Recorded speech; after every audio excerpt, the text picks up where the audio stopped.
안녕하세요, 여러분. 저는 30대 여자입니다. 평소 출퇴근할 때 즐겨 듣던 사연 프로그램에 제가 직접 이야기를 보내게 될 줄은 몰랐는데요.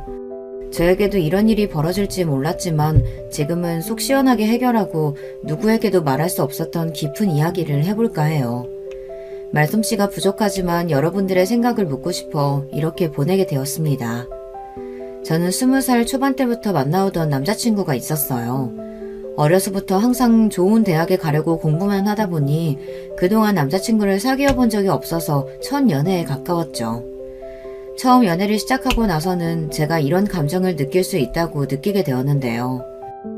아무래도 20대 초반부터 만나다 보니까 입대부터 시작해서 대학 졸업 그리고 취업 때까지 항상 함께했던 사람이었어요. 군대까지 기다릴 줄은 몰랐는데 고무신에서 꽃신을 신고 서로 아껴주며 만나와서 그런지 시간이 갈수록 이 사람과는 정말 결혼까지 할 수 있을 것 같았습니다. 남자친구는 다정한 성격에 자기 일에 있어서 책임감을 가지고 있는 모습을 보고 그 사람을 만나면서 배울 점이 많다는 것도 느끼게 되었어요. 저희 관계가 조금씩 달라졌던 시점은 남자친구가 군대를 전역하고 난 뒤 행정고시를 준비하기 시작했을 때였어요. 오빠 이번에 복학한다고 했지? 아니, 이번에 복학을 좀 미루고 행정고시를 준비해보려고 해. 그래도 대학은 미리 졸업하고 준비하는 게 낫지 않겠어? 그냥 빨리 보고 공무원 된다고 생각하면 대학은 필요가 없을 것 같아서. 자기도 알잖아, 나 공부 잘하는 거. 왠지 한두 번이면 붙을 것 같은데? 그렇긴 하지만 행정고시가 그렇게 만만한 거는 아니라고 그러더라고. 내 주변에서도 많이 봤고. 에이, 자기 나 몰라? 내가 제대로 준비하면 다를 거야. 어떻게 공부하는지 아니까 2, 3년 안에는 할 수 있지 않을까? 오빠의 뜻이 그렇다면 뭐 한번 도전해보는 것도 괜찮지. 아무래도 중요한 시험 준비하는 기간에는 자주 못 만날 수도 있고 자기가 서운해할 수도 있어. 알지? 나 자기랑 결혼하고 싶어서 공무원 준비하는 거야. 졸업하고 나서 안정적인 직장 잡는다는 보장도 없고 내가 할 수 있는 선에서 공무원이 가장 나은 직업인 것 같아. 염치 없는 소리지만 자기가 조금만 기다려줬으면 좋겠어. 오빠가 하고 싶은 일이라면 얼마든지 지지해줄 수 있지. 열심히 준비해봐. 남자친구가 실제로 대학에서도 상위권 성적을 유지하고 있었기 때문에 저는 어느 정도 신뢰가 가는 부분들이 있었어요. 그리고 무엇보다 좋아하는 사람이 꿈을 위해서 준비하고 싶다는데 반대할 만한 사람이 어디 있겠어요. 그날 이후 시험 일정을 알아보더니 문제집도 하나씩 사서 열심히 준비하는 모습을 보니까 공무원에 대한 뜻이 확고하다는 것을 느끼게 되었죠. 첫 시험을 준비하는 동안 오빠의 말대로 저희는 자주 만나지는 못했지만 서로의 자리에서 노력하며 사랑을 이어왔어요. 또 시험을 준비하는 남자친구에게 데이트 비용을 부담하라고 이야기하는 건 아닌 것 같아 먼저 취업을 나갔던 제가 대부분 비용을 부담해주고 또 공부하면서 필요한 책들도 많이 구매해 주었어요. 오빠가 시험 준비에 필요한 부분들을 채워주면서 행정고시를 잘 볼 수 있도록 도움을 주는 역할을 해주었다고 저는 생각하고 있어요. 물론 공부하는 건 남자친구지만 이런 세밀한 부분을 챙겨주는 것도 도움이 될 수 있다고 생각하고 있었거든요. 시험이 가까워질수록 자주 만나기가 어려워서 서운하긴 했지만 그래도 남자친구가 2년에서 3년까지는 해보고 싶다고 이야기하니 저도 믿고 기다리기로 했어요.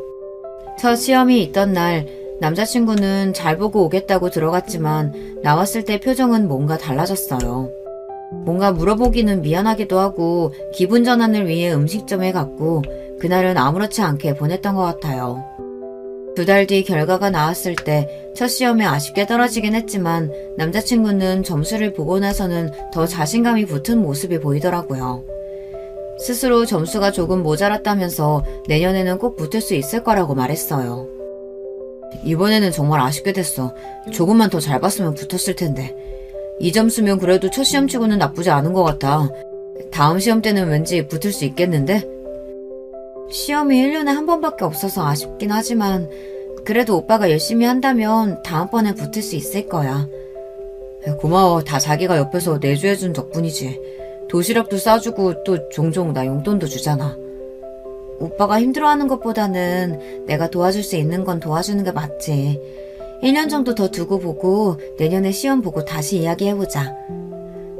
이번 한 해는 정말 제대로 준비하고 싶어서 폴더폰으로 핸드폰도 바꾸려고 해. 아, 그러면 아예 전화나 문자밖에 못하겠네. 그렇지.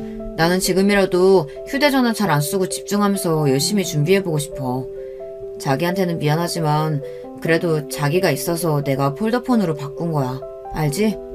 아마 없었으면 아예 사용하지 않았을 거야. 그렇게까지 마음먹었으니 내년에는 정말 붙겠는데? 응원할 테니까 열심히 해봐. 그렇게 남자친구는 정말 1년 동안 휴대전화를 사용하지 않았고 그 다음에 시험을 열심히 준비했어요.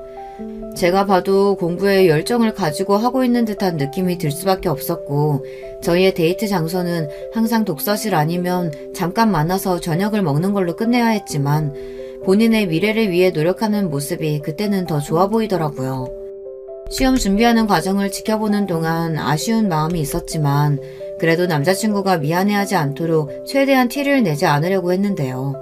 그게 시간이 갈수록 잘 안 되더라고요. 매번 헤어지는 거 너무 아쉽다. 그냥 우리 결혼해서 같이 사는 건 어때? 어차피 할 결혼이라면 나는 차라리 지금 하는 게 낫다고 생각해. 나도 생각을 안 하고 있진 않았는데 그거는 준비가 되어 있어야 하는 거지. 난 내가 결혼할 수 있을 정도로 자리를 잡고 떳떳할 때 하고 싶어. 나도 직장 다니면서 모아둔 돈도 있고 처음에 누가 크게 시작해 작게 시작하는 거지. 그런가? 조금 더 생각해보고 시험 결과 보고 결정하자. 그리고 내가 근사하게 프로포즈하고 싶은데 결혼 얘기는 이렇게 하는 건 아닌 것 같아. 그래, 일단 시험 준비 열심히 하고 결혼에 대해서는 다음에 얘기하자. 제가 생각할 때는 지금 내조를 해주는 건 결혼을 해서도 해줄 수 있는 부분이라서 오히려 부담을 덜어주기 위해 이야기를 한 거였는데 남자친구는 제가 고생하는 게 싫다면서 본인도 어느 정도 준비가 되고 떳떳할 때 하고 싶다고 이야기를 했어요. 저는 직장에서 그리고 남자친구는 고시원에서 그렇게 지내며 서로 각자의 자리를 지켜가며 알콩달콩 연애를 할 수 있었어요. 물론 많이 보지는 못했지만 그래도 남자친구와 종종 만나는 시간이 저에게는 힐링이었거든요. 저에게 잘해주는 것도 좋았지만 사람이 책임감을 느끼고 하나의 일에 열중하는 모습을 보니 멋있어 보이기도 했어요. 그래서 남자친구의 말대로 두 번째 시험을 기다려보기로 했죠. 태연 씨는 행정고시 준비한다 그랬나? 이번이 두 번째 시험이지? 근데 시험이 끝나도 연락이 없네. 혹시 떨어져서 연락 못하는 거 아니야? 그럴 리가. 우리는 원래 그런 문제 숨기지 않기로 약속했거든. 떨어지면 떨어질 수도 있지 뭐. 근데 너는 언제쯤 태훈 씨랑 결혼할 거야? 계속 시험만 기다릴 건 아닌 것 같고. 둘이 그래도 졸업하기 전부터 만났으니까 꽤 오래 만나지 않았어? 슬슬 결혼할 때가 되긴 했는데 아직은 오빠가 공부하고 있으니까 일단 기다려주려고. 야, 너무 헌신하면서 잘해주지 마. 나중에 시험 붙어서 도망가 버리면 어떡하려 그래. 에이, 오빠는 그럴 일 없어. 지금도 얼마나 나한테 잘해주고 오빠가 오히려 더 헌신적이야. 너가 몰라서 그래. 그래? 뭐 두 사람의 일이니까 뭐. 그나저나 행정고시 하니까 혜민이 알지? 걔도 시험 준비한다더라? 혜민이가? 걔도 공부 잘했잖아. 예전에 몇 번 연락했었는데 잘 지내나? 걔네 집안이 좀 빵빵해? 시험 준비도 엄청 편하게 하지. 매달 용돈 받으면서. 진짜 대단한 집인가 보네. 용돈까지? 뭐 너희 집에 비하면 별거 아닐 수도 있는데 걔네 집도 장난 아니더라고. 친구와 즐겁게 술자리를 가지긴 했지만 사실 친구의 말을 듣고 불안하지 않은 건 아니었어요. 저도 어느 정도 결혼에 관해 생각이 있는데 저만 조급한 것 같고 따로 남자친구는 이야기도 꺼내지 않으니 제가 너무 앞서갔다고 느껴지기도 했거든요. 친구의 말을 들으니 혹시라도 그런 일이 생기면 어떡하나 싶기도 하고요. 잡생각이라고 생각하고 그냥 넘겼는데 시험이 끝나고 온종일 연락이 안 되던 남자친구에게서 연락이 왔어요. 자기야, 왜 이제야 연락해? 시험 보고 나왔어? 자기야, 시험? 봤지. 술은 어디서 그렇게 마셨어? 결과 안 좋아서 그런 거야? 난 분명히 열심히 했다고 했는데 생각보다 잘 되지 않으니까 답답해서. 사실 행정고시라는 게 단기간으로는 안 되는 경우가 많대. 너무 스트레스 받지 마. 그래도 나 너랑 결혼하고 싶은데 자꾸 잘 안 되니까 내 모습이 초라해지는 것 같아서 너한테도 미안해. 나는 오빠가 행정고시에 합격하든 안 하든 상관없어. 그냥 오빠면 되는 거야. 일단 오늘은 쉬고 다음에 이야기하자. 두 번째 시험을 잘 못 봤던 남자친구는 속상한 마음에 술을 마셨다고 이야기했고 저는 오빠를 위로해 주었어요. 사실 행정고시 시험이라는 게 한두 번 본다고 해서 바로 붙을 수 있는 것도 아니고 꾸준한 공부가 필요한 부분이잖아요. 아무래도 남자친구는 본인이 휴대전화까지 바꿔가면서 준비했는데 결과가 잘 나오지 않으니 거기에 대한 스트레스를 받는 것 같았어요. 그 다음날 남자친구를 만나 진지하게 다시 공부에 대한 이야기를 꺼내봤는데요. 저는 사실 남자친구가 어떠한 일을 하든지 상관없었기 때문에 꼭 공무원이 되지 않아도 된다고 말을 했었거든요. 하지만 제 생각과는 다르게 남자친구의 뜻은 확고했어요. 이번이 두 번째 시험이라서 선뜻 관두라고 이야기는 못하겠지만 오빠가 너무 힘들다면 그만두는 것도 나는 괜찮다고 생각해. 좋은 경험이었다고 생각하면 되잖아. 하지만 지금까지 공부해오는 것도 있고 한 번 더 준비해보고 싶은데 자기 생각은 그만했으면 좋겠다는 거야? 그런 게 아니라 오빠가 뜻이 있다면 계속하는 걸 지지해줄 수 있지. 하지만 너무 힘들다면 억지로 할 필요는 없다는 거야. 여기까지 온 이상 이대로 안 하는 건 내가 자존심이 상해서 안 될 것 같아. 자기가 힘들겠지만 내가 성공하면 다 꼭 갚아줄게. 1년만 더 기다려줄 수 있겠어? 당연하지. 자기가 공부에 대한 뜻이 있다면 계속 해봐. 확고하게 할 수 있을 것이라고 이야기하는 남자친구를 보며 저렇게 자신감 있게 이야기하는 사람인데 언젠가는 꼭 성공할 수 있을 것 같았어요. 그래서 그 뒤로 저에게 해달라고 하는 건 거의 들어주었던 것 같아요. 저도 남자친구의 미래를 위해 아낌없이 지원해 주었던 것 같아요. 사랑하는 사람이 미래를 위해서 준비한다고 하는데 도와줄 수 있을 때 도와주는 게 마음도 편했거든요. 그 뒤로도 저는 회사를 출근하고 남자친구는 독서실로 출발하는 게 3년 정도 되었을 무렵에는 이번 시험에는 꼭 붙을 수 있길 저도 기도했던 것 같아요. 벌써 내일이네. 결과가 어떻든 간에 나는 오빠 응원하니까 열심히 보고 와. 당연하지. 우리 이번 시험 끝나면 내가 정식으로 프로포즈 할게. 지금까지 기다려줘서 고마워. 시험 잘 보고 와.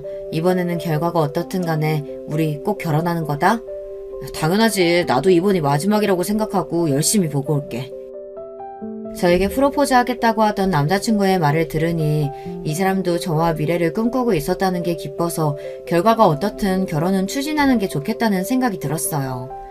저도 나이가 차기 시작했고 부모님들도 언제쯤 결혼할 거냐고 많이 물어보시더라고요.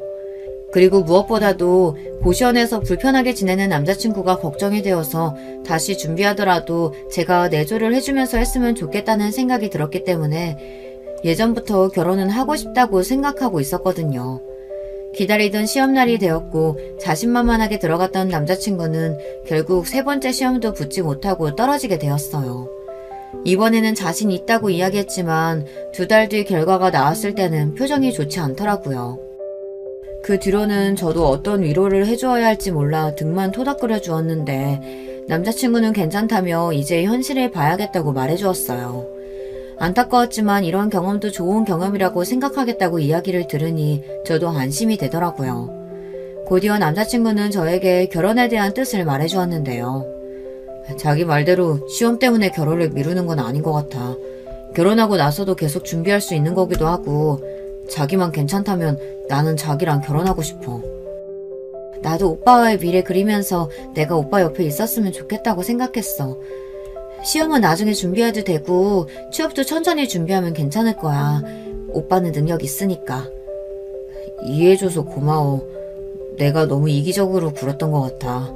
일단 양가 부모님 찾아뵙고 인사드리고 나도 일자리 한번 찾아볼게. 시험에 떨어진 건 아쉬웠지만 남자친구가 양가 부모님과 찾아뵈면서 인사도 나누고 취업에 대한 의지를 내세우니 저도 남자친구를 지지해주기로 했어요. 처음에는 학교 공부도 다 마치지 않은 상태라서 그런지 남자친구는 취업에 대한 걱정이 가장 큰 것 같더라고요. 그래도 예전보다 의지를 가지는 모습을 보니 저도 옆에서 도움을 주고 싶은 마음에 이제 고시원에서는 나와도 되지 않느냐고 이야기했어요. 이제 오빠도 취업할 건데 고시원에서는 나오는 게 어때? 아, 그것도 괜찮지만 익숙해져서 나중에 우리 결혼할지 구하면 그때 나와도 될 것 같아. 그래도 되지. 그러고 보니까 오빠 고시원은 이름만 들어보고 근처도 못 가봤네. 아무래도 그렇지. 외부인 출입은 안 되는 곳이니까. 그래도 우리 곧 결혼할 건데 뭐가 문제야. 앞으로 더 많이 보면 되는 건데. 그치. 미래 생각하면 뭐 괜찮지. 저는 그렇게 남자친구와 결혼할 생각에 부푼 마음을 안고 부모님께도 말씀을 드렸어요. 다행히 두 분께서는 이미 남자친구를 알고 계셨어서 쉽게 허락을 받을 수 있었던 것 같아요. 그리고 결혼을 하면서 집도 한 채 해주고 싶다고 하시더라고요. 시집 갈 때라도 한 채 해가는 건 어때? 그럼 태연 오빠가 너무 부담스러워할걸? 안 그래도 이번에 결혼 자금 때문에 고민이 많아 보이더라고. 괜찮다. 시험 준비하고 있었다며. 그동안 공부하느라 얼마나 했었을 거야. 내가 그동안 봐온 태연이는 믿을만한 애니까 결혼 비용은 걱정하지 말라고 해라. 집이 부담스러우면 식장 비용 정도는 우리가 해줄 수 있지 않니? 그건 그렇죠. 아빠가 아시는 곳 있으시다고 들었는데 거기서 할까요? 최근에 생긴 곳이라 리모델링도 잘 되어 있던데. 나중에 상견례 이후에 두 사람이 다시 얘기해봐라. 네, 아버지, 그럴게요. 서로 양가 부모님께 이야기를 드리면서 부족한 부분들을 어떻게 채워나갈지를 계획을 세워봤는데요. 한동안 취업을 준비한다고 이야기했던 남자친구가 면접도 잘 보고 다니는 줄 알았는데 얼마 전 다시 시험을 준비하고 싶다고 이야기하더라고요. 요즘에는 취업이 더 어렵다고 하던데 그게 딱 맞는 것 같아. 왜? 요즘 연락이 잘 안 와? 이력서는 계속 넣고 있지? 아무래도 학교 공부도 마치지 않았고 내가 다른 경력이 없다 보니까 안 되나 봐. 그래도 잘 찾아보면 분명히 오빠를 알아주는 곳이 있을 거야. 그래서 말인데 내가 계속 준비하던 시험을 다시 준비해보는 건 어떨까? 시험 준비를 다시 하려고? 주변에 보면 5번도 넘게 시험 보는 사람도 있던데 이 정도 점수면 사실 조금만 더 해도 될 것 같거든. 아, 그래? 점수가 어느 정도 나왔는데? 자기는 아마 공무원 준비 안 해봐서 말해줘도 잘 모를 거야. 그냥 간당간당하게 떨어졌어. 진짜 주변에서도 많이 아쉬워하더라고. 나도 그렇고. 저는 남자친구의 점수를 그동안 들어본 적이 없었는데요. 시험에 떨어진 사람에게 그런 부분을 세밀하게 물어볼 필요가 없다고 생각했거든요. 아깝다고만 이야기하니까 도대체 몇 점을 맞았길래 저렇게 자신만만하게 이야기를 하나 싶었어요. 또다시 시험 준비를 시작하겠다는 말을 들으니 저도 그때는 고민이 되더라고요. 두 번째 시험 이후로는 제가 생활비도 보내주고 고시원비도 종종 내주다 보니 금전적으로 또 지원이 계속 들어가고 있었거든요. 그래서 결혼은 어떻게 할 거냐고 물어봤죠. 그럼 결혼은 어떻게 준비하려고? 결혼 준비하면서 나도 시험 준비 다시 해볼게. 오빠, 결혼 준비하면서 시험 준비하는 게 정말 어려운 일인 거 알지? 결혼하면서 해야 할 게 얼마나 많은데. 조금만 넉넉하게 기간 잡고 준비하면 되지. 자기랑 결혼도 하고 싶고 시험도 준비하고 싶단 말이야. 오빠한테 부담이 오히려 많이 될 텐데 한 가지만 하는 게 더 낫지 않겠어? 아니야, 이번에는 꼭 붙어볼게. 결혼 준비도 열심히 하고. 화끈하게 남자친구가 이야기하는 걸 들으니 그게 가능할 일일까 싶었지만 할 수 있다고 하니까 믿어주기로 했어요. 결혼 준비 같은 경우에는 아무래도 시간적인 여유는 제가 더 많아서 남자친구에게 일정이 생기면 그때 미리 말을 해주겠다고 한 뒤 양가 부모님도 뵙고 왔습니다. 결혼을 준비한다는 것은 기뻤지만 한편으로는 남자친구가 잘할 수 있을까에 대한 걱정도 되었던 것 같아요. 하지만 걱정했던 제 예상과는 다르게 결혼 준비에 대해서 남자친구도 협조적이었고 시험도 잘 준비해 나가는 것 같았어요. 만나서 근황을 나누던 중 시험을 준비하는 남자친구를 보니 자연스럽게 친구가 생각났어요. 그러고 보니까 내 친구 중에 혜민이라고 알지? 걔도 이번에 행정고시 준비하고 있다더라고. 아, 그래? 걔 공부도 잘했잖아. 경쟁자가 한 명 늘어났네. 걔도 2-3번 정도는 본 것 같던데 오빠랑 준비하는 기간도 비슷해. 아, 그래? 뭐 잘 준비하겠지. 뭐 그나저나 우리 상견례 식당은 어디로 할까? 내가 리스트 알아왔어. 시험 준비하느라 바쁠 텐데 이런 것까지 알아봤어? 당연하지. 꿈에 그리던 자기와의 결혼인데 이 정도는 해야지. 뭔가 급하게 말을 돌리는 느낌은 있었지만 저랑도 별로 친하지 않은 친구였고 오며 가며 인사만 나누던 사이라 그 뒤로는 딱히 이야기할 것이 없어서 자연스럽게 넘어갔던 것 같아요. 직장을 다니면서 결혼 준비를 한다는 게 쉽지는 않았지만 양가 부모님께서도 저희의 뜻을 따라주셨고 그래서 생략할 수 있는 부분은 생략하고 결혼을 하기로 했어요. 남자친구도 스스로 공부하는 시간을 정해 열심히 하고 있고 저도 직장을 다니면서 결혼 정보를 얻으며 생활하고 있었는데요. 남자친구도 이번에는 굳게 마음을 먹었는지 연락도 잘 안 되고 항상 공부한 사진을 저에게 보내면서 어느 정도 진도를 나갔는지 이야기를 해주었어요. 그런 모습을 보니까 본인의 일에 있어서 열정적인 사람이라 그런지 멋있어 보이더라고요. 하지만 제 행복은 더 이상 커지지 않았어요. 그 당시에 굳게 남자친구를 믿고 있었던 제가 바보같이 느껴진 일이 생겼거든요. 평소처럼 퇴근하고 쉬고 있는데 친구에게서 연락이 오더라고요. 수민아, 너 지금 자? 내가 지금 로데오 나와 있는데 여기 너 남자친구 있는 것 같아서. 아니야, 태연 오빠는 잔다고 해서 내가 알겠다고 했는데? 아, 그래? 내가 잘못 본 건가? 분명히 태연 오빠 같았는데. 아니야, 시험 준비하는 사람이 지금 나가서 뭘 하겠어. 그렇지?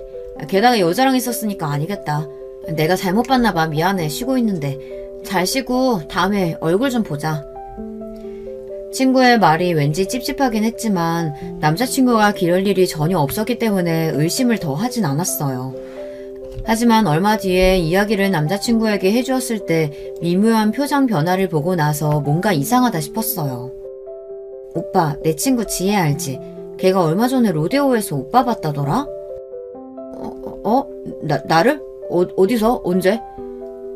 뭐야, 왜 그렇게 당황해? 진짜 밖에 나갔었어? 아니, 당황한 게 아니라, 난 당연히 공부만 하고 있는데 나를 봤다니까. 그래서 내가 오빠 다시 시험 준비하는 것 때문에 공부하고 있을 거라고 했거든. 그 뒤로는 별말 없었고? 무슨 말? 내가 아닐 거라고 하니까 그럼 본인이 잘못 봤던 것 같다던데? 그치? 그 친구가 잘못 본 거야. 그날도 내가 공부한 거 사진 보내줬잖아. 그때 당시에 문제 삼지 않았으니 지난 일이라고 생각하고 있고 남자친구가 아니라고 하니 그 말을 믿었던 것 같아요.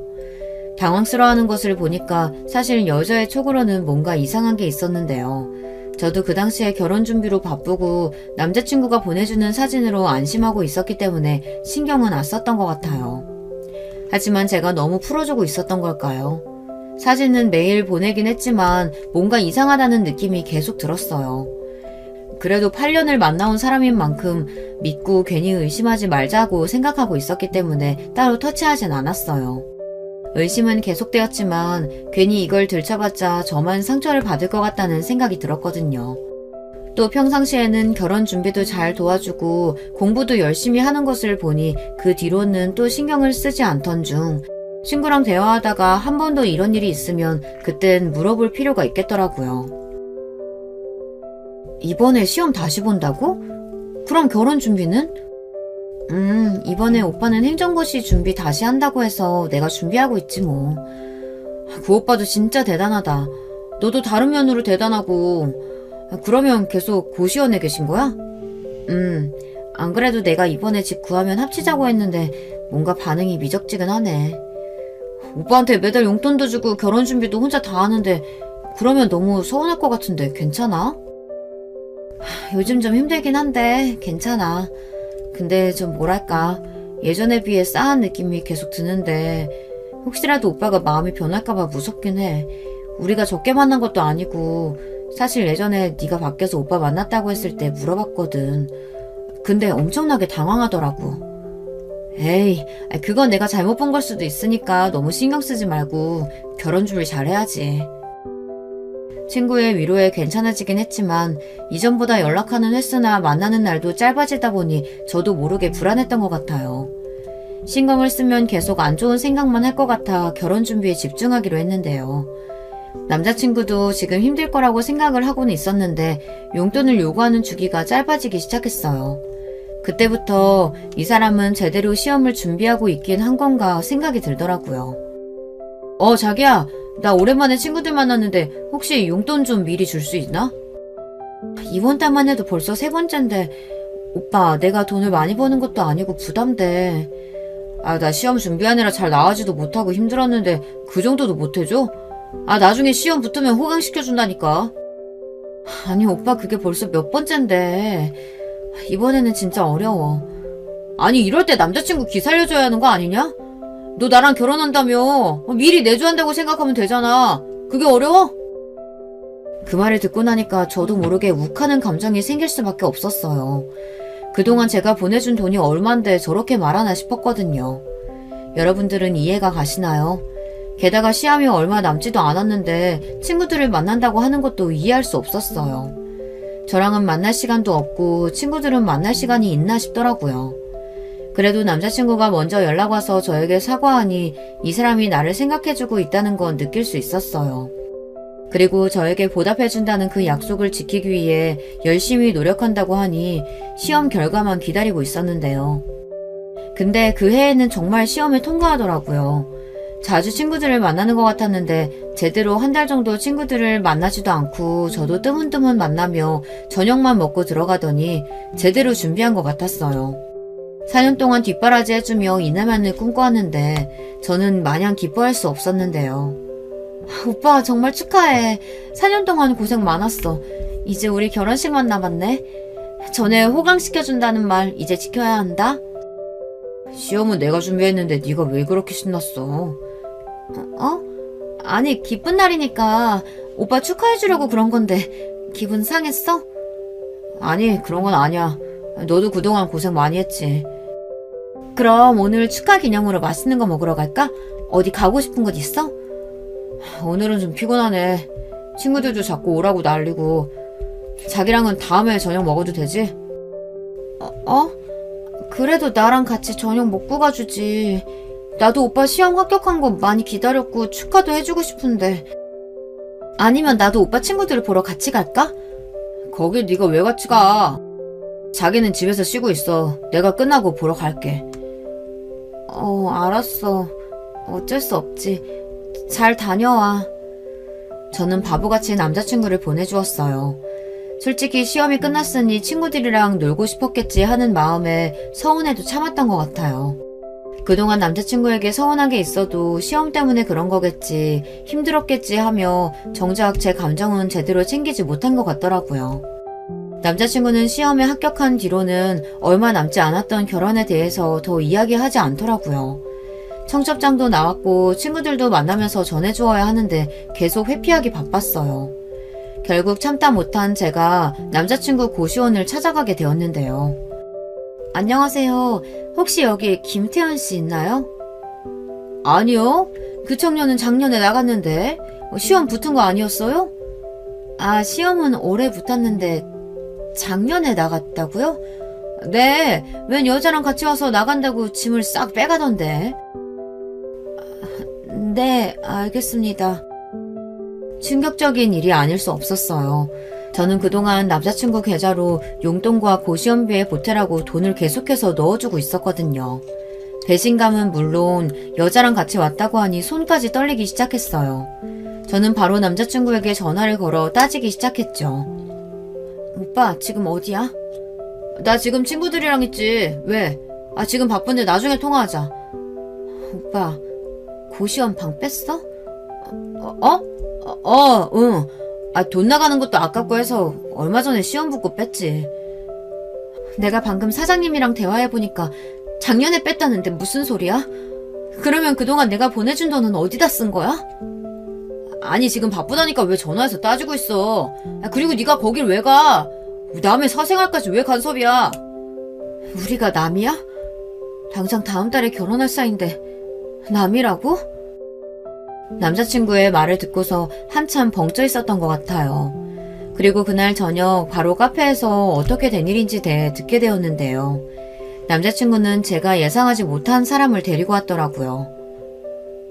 혜민이 네가 왜 오빠랑 같이 와? 네가 지금 보는 그대로야. 우리 사귀고 있어. 뭐라고? 지금 둘이 사귄다고? 시험 준비하면서 자주 보다 보니까 그렇게 됐다. 미안해, 너한테는. 그게 지금 8년 만난 사람한테 할 소리야? 야, 너만 기다린 게 아니라 혜민이도 내 시험 뒷바라지 해주면서 기다렸어. 착각하나 본데. 난 애초에 너랑 결혼할 생각으로 만난 것도 아니었고. 수민아, 미안해. 우리 대학 시절에 깊게 아는 사이는 아니었지만 나도 사실 태연 오빠 좋아하고 있었어. 시험 준비하면서 서로 공감되는 게 있으니까 끌렸던 거고 넌 자주 만나지도 못했잖아. 두 사람이 이야기하는 것을 듣고 있으니 머리가 아파왔어요. 친하진 않았지만 그래도 친구였던 사람에게 배신당하고 8년을 만나왔던 사람이 저런 사람이었을 줄은 몰랐는데 제 시간도 아깝지만 마음이 너무 아프더라고요. 그러면 더 들어줄 필요 없이 헤어지면 되겠네. 내가 바라던 바야 똑똑해서 그런가 말은 잘 통하네. 둘 다 붙어서 떨어지지 말고 잘 살아. 이 쓰레기들아. 뭐? 쓰레기? 너 지금 혜민이가 누구 딸인 줄 알고 그런 말 하는 거야? 너는 용돈이랑 고시원비 고작 그 정도였지. 혜민이는 내 집까지 구해주고 거기다 내 조까지 탄탄하게 했던 사람이야. 너같이 밥벌이 겨우 하고 사는 거랑 다른 사람이라고. 네가 뭘 잘못 알고 있나 본데 내가 허덕이면서 사는 것처럼 보여도 아니거든? 내가 너한테 다 공개하지 않은 건데 단순히 씀씀이만 보고 사람을 판단하네. 이래봬도 내가 물려받을 재산만 100억대는 훨씬 넘어. 어느 집안 딸인지는 모르겠지만 우리 아빠 기업이랑은 연관이 안 되었기를 바랄게. 말 다 했으면 간다. 예전부터 알았지만 거지 근성은 여전하네. 뭐? 100억대? 진짜야? 난 누구처럼 이런 거 가지고 거짓말 안 쳐. 더 할 말 없으니까 둘이서 잘 먹고 잘 살아봐. 식장 취소 비용은 같이 부담해야 하는 거 알지? 청구할 건 따로 메시지로 보낼게. 솔직히 처음에 혜민이와 등장했을 때도 어이가 없었지만 집까지 구해서 둘이 같이 살았다는 이야기를 듣고 나니 남은 정까지 다 떨어지는 기분이었어요. 사실 저는 대화를 하러 가기 전 좋아하는 마음이 있으니 혹시라도 흔들리진 않을까 걱정이 되었거든요. 하지만 남자친구가 있는 정까지 다 떨어뜨려주니 홀가분하게 나올 수 있었던 것 같아요. 뒤에서 붙잡는 소리가 들렸지만 저는 신경 쓰지 않고 청첩장을 나눠주었던 지인들 그리고 가족들에게 파혼 소식을 알려주었는데요. 이런 부분에 있어서 칼같이 정리하는 성격이라 그런지 마음 정리를 하는 데까지 오랜 시간이 걸리지 않았던 것 같아요. 어쩌면 저도 예전부터 감정적으로 정리를 하고 있었던 것일 수도 있고요. 물론 슬프긴 했지만 결혼을 하기 전에 저런 사람이라는 걸 알아서 다행인 것 같았어요. 그리고 남자친구에게는 청구비가 폭탄으로 날아가게 되었는데요. 제가 결혼식에 대한 로망이 있다 보니 꽤 큰 곳으로 하려고 비싼 곳에 예식을 잡아두었거든요.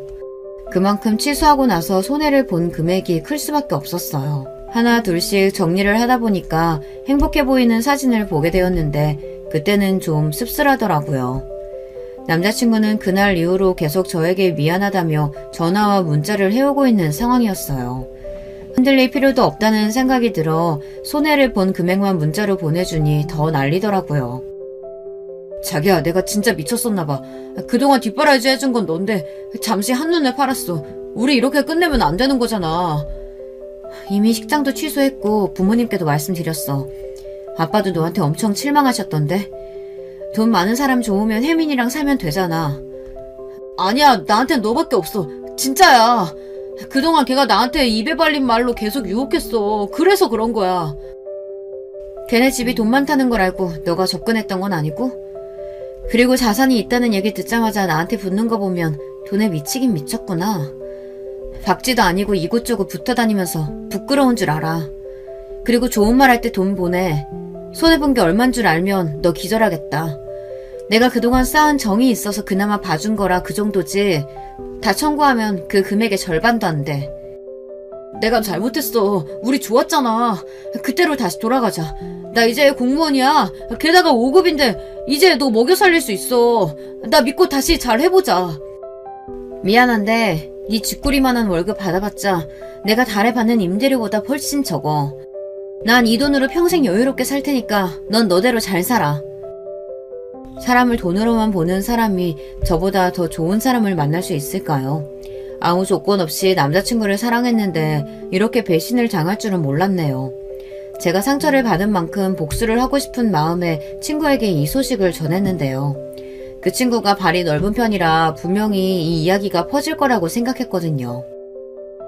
나 파혼했어. 얼마 전에 만났는데 그 자리에 혜민이까지 데리고 오더라. 둘이 3년을 만났대. 와, 진짜 미친 거 아니야? 대박이다. 너 그 자리에서 가만히 있었던 건 아니지? 뺨 한 대를 못 치고 온 게 후회가 되긴 하는데 괜찮아. 걔 우리 집이 어떤 집인지 모르잖아. 그래서 내가 가지고 있는 건물 몇 개 말해주니까 바로 표정 창백해지던데? 야, 혜민이도 그럼 돈 보고 만난 거네. 집도 구해주고 용돈도 줬다는데 나한테 쥐꼬리만큼 해줬다고 혜민이보다 못하다더라고. 잘 헤어졌다. 진짜 너가 그동안 헌신한 거 생각하면 내가 가서 한마디 해주고 싶다. 안 그래도 어떻게 복수할까 생각 중인데 뭔가 코를 제대로 밟아주고 싶단 말이지. 일주일 뒤에 동창회 있잖아. 거기에서 얘기해버려. 동창들은 니네 둘이 다 결혼할 줄 알아.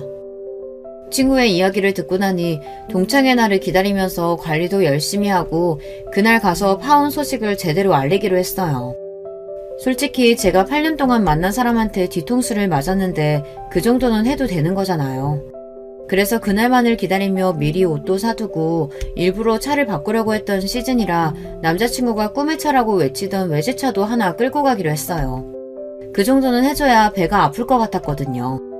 드디어 당일날이 되고 당시에 졸업했던 친구들이 많이 모였어요. 결혼을 축하한다는 이야기부터 시작해서 저에게 말을 거는 친구들이 많더라고요. 솔직히 안 올 줄 알았던 혜민이도 그 자리에 있어서 뻔뻔스럽다는 생각이 들었는데요. 사람들이 모이기 시작하고 곧이어 남자친구도 도착했는데 저를 보고 깜짝 놀라더라고요. 저는 평상시에 남자친구에게 보여주지 않았던 명품들을 다 가지고 갔었기 때문에 아마 제가 가지고 있는 명품을 보고 놀란 것 같았어요. 자신감 있는 모습으로 친구들 사이에 둘러싸여 있는데 저에게 와서 말을 걸더라고요. 자기 오늘 예쁘게 하고 왔네. 자기? 우리 헤어진 지가 언젠데 아직도 자기야. 어? 너네 헤어진다고? 다음 달에 결혼한다며? 헤어진 거 아니야. 다음 달에 결혼하는 거 맞고 우리가 좀 다퉈서 그래. 자기야, 아직도 많이 화난 거야? 내가 미안하다고 했잖아. 손 치우고 다들 모인 거 같으니까 이제 이야기할게. 우리 파혼한 거 맞아. 니네가 시간 내서 와준다고 했는데 일이 이렇게 돼버렸네. 니네가 가장 궁금해할 이유부터 설명해주자면 여기 있는 혜민이랑 태연 오빠가 눈이 맞아버렸지 뭐야? 제 이야기에 사람들은 웅성거리기 시작했고 혜민이는 얼굴이 빨개진 채 어쩔 줄 몰라 하는 게 보였어요. 남자친구도 당황하면서 아니라고 해명을 하기 시작했는데요. 아니야. 나 쟤랑 인사만 하던 사이고 바람 피지도 않았어. 다 거짓말이야. 내가 시험 붙고 나서 신경 못 써준 건 맞지만 그렇다고 이렇게 할 필요는 없잖아. 내가 그럴 줄 알고 미리 다 준비해왔어. 자기야, 내가 진짜 미쳤었나봐. 그동안 뒷바라지 해준 건 넌데 잠시 한눈 팔았어. 우리 이렇게 끝내면 안 되잖아. 이미 식장 취소도 했고 부모님께도 말씀드렸어. 아빠도 너한테 엄청 실망하셨던데. 돈 많은 사람 좋으면 혜민이랑 살면 되잖아. 아니야, 나한테 너밖에 없어. 진짜야. 그동안 걔가 나한테 입에 발린 말로 계속 유혹했어. 그래서 그런 거야. 제가 공개한 파일에는 남자친구의 목소리가 그대로 담겨 있었고 틀자마자 친구들은 모두 큰 소리를 내며 웅성거리기 시작했어요. 와, 그럼 지금까지 뒷바라지 해준 여자친구 버리고 지금 혜민이한테 갔다는 거잖아? 정신 나간 거 아니냐? 어떻게 사람이 저러냐? 아니, 그러고 보니까 예전에 이 근처에서 태연이 본 거 같은데. 그럼 그때 수민이가 아니라 혜민이랑 있었던 거네? 군대도 기다려주고 다 했는데 어떻게 저러냐? 근데 혜민이네 잘 사는 집 맞아? 쟤도 학교 다닐 때 얘기 많았잖아. 허세 부린다고. 맞아. 계산할 때마다 사라지고 본인은 손다면서 우리가 다 냈잖아. 태연이는 제대로 알아보고 만난 건가? 그때부터 분위기가 소란스러워지기 시작하자 혜민이도 가만히 있을 수 없었는지 서서 나가려는 액션을 취하더라고요. 그걸 본 친구들은 혜민이에게 정말 사실이냐며 물어보니 아무 말도 못하고 있던 혜민이는 저를 향해 이야기했어요. 아니야, 다 거짓말이야. 나 태연 오빠랑 만난 건 맞지만 수민이랑 헤어진 줄 알았어. 정말이야. 뭐 이혜민, 너 말 다 했어? 네가 그동안 나한테 뭐라고 했는지 여기서 나 말해줘? 내가 뭘? 그리고 진짜 나쁜 건 오빠지. 양다리 걸친 건 오빠잖아. 뭐라는 거야? 너도 다 알면서 만난 거잖아.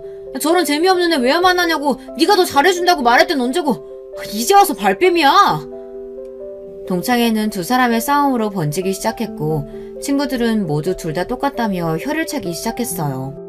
저에게 와서 위로도 해주고 같이 욕을 해주는 친구들이 있으니 뭔가 후련하기도 하고 한편으로는 씁쓸한 마음도 생기더라고요. 그래도 제대로 한번 먹였다는 건 확실했어요. 이제 모르는 친구들도 없을 거고 다들 두 사람을 피할 것은 분명했으니까요. 그렇게 한번 터뜨리고 나니까 속도 후련해지고 동창회를 정리하고 밖으로 나가니 남자친구가 기다리고 있었어요. 이러니까 네 속이 시원해? 당연하지. 니들이 한 짓을 생각하면 아직도 멀었는데 그동안 만난 정이 있으니 이 정도인 거야. 내가 사과도 하고 앞으로 안 그러겠다고까지 했는데 이렇게 내 인간관계까지 만쳐놓는 게 말이 돼? 그럼 반대로 너는 혜민이랑 바람핀 건 말이 되는 거고? 날 몇 년이나 속였는데 이 정도도 못하면 불공평하지. 진짜 내가 잘못했다고 하잖아. 한 번 실수한 거 가지고 이렇게까지 할 일이냐고. 미안한데 너는 한 번이라고 생각하지? 몇 년 동안 날 속아가면서 받았던 돈, 결혼 준비하면서까지 바람핀 사람을 믿으라고? 행정고시도 패스한 사람이 그 정도 머리는 안 돌아가나 봐?